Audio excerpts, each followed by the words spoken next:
আপনাকে বলা হয়েছে? বলা মানে জানেন না? শুনছেন? তাহলে সরান, এখনই সরান, আমাদের সামনে সরাই দিব। হ্যাঁ, এইটা দোকান না, ওইটা দোকান, এইটা দোকান। তাহলে এটা ভিতরে নেন। আপনি কি শাটারের বাইরে ভাড়া নিছেন? আমি আপনার কাছে কথা শুনতে চাই নাই, কারণ আমি আপনার কাছে কিন্তু কথা শুনে আসছি অলরেডি। মার্কেট কর্তৃপক্ষ বলছে আপনাদের শাটারের বাইরে তাদের কোনো নিয়ম নাই যে আপনি রাখবেন। শাটারের বাইরে 1 ইঞ্চি জায়গা আপনি দখল করতে পারবেন না, কারণ এই জায়গাটা সম্পূর্ণ আপনার ক্রেতার, আপনার না। এখনই সরাবেন।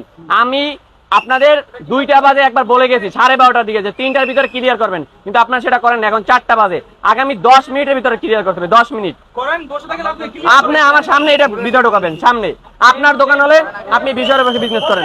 এখনই আপনাকে বলা হয় না, মার্কেট কর্তৃপক্ষ বলে না এটা ভিতরে ঢুকাইতে?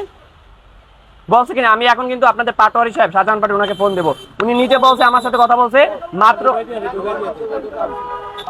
এখন ঢুকান আমার সামনে, আপনি গলি ঠিক করতেছেন কেন?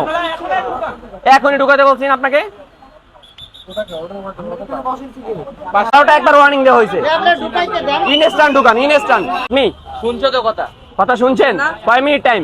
10 মিনিট। 10 মিনিটের ভিতরে ক্লোজ করতে হবে। 10 মিনিট। আর নেক্সট টাইম কখন এখানে বসবেন? বসবেন কিনা? ওগুলো বন্ধ। বসবেন কিনা বলেন? এখানে কেন বসছিলেন তাহলে? কার অনুমতি নিয়ে বসছেন সরকারি জায়গায়? বলেন, কার অনুমতি নিয়ে বসছেন? কে সেই? এখন 10 মিনিটের মধ্যে এটা ক্লোজ করবেন। 10 মিনিট টাইম। দোকানটা আমি যেন কোনো ধরনের একটা মানে ছোট্ট একটা পদার্থ এখানে না পাই, সেটা যার হোক সেটা পুড়িয়ে দেওয়া হবে। কোনো ধরনের অজুহাত গ্রহণযোগ্য হবে না।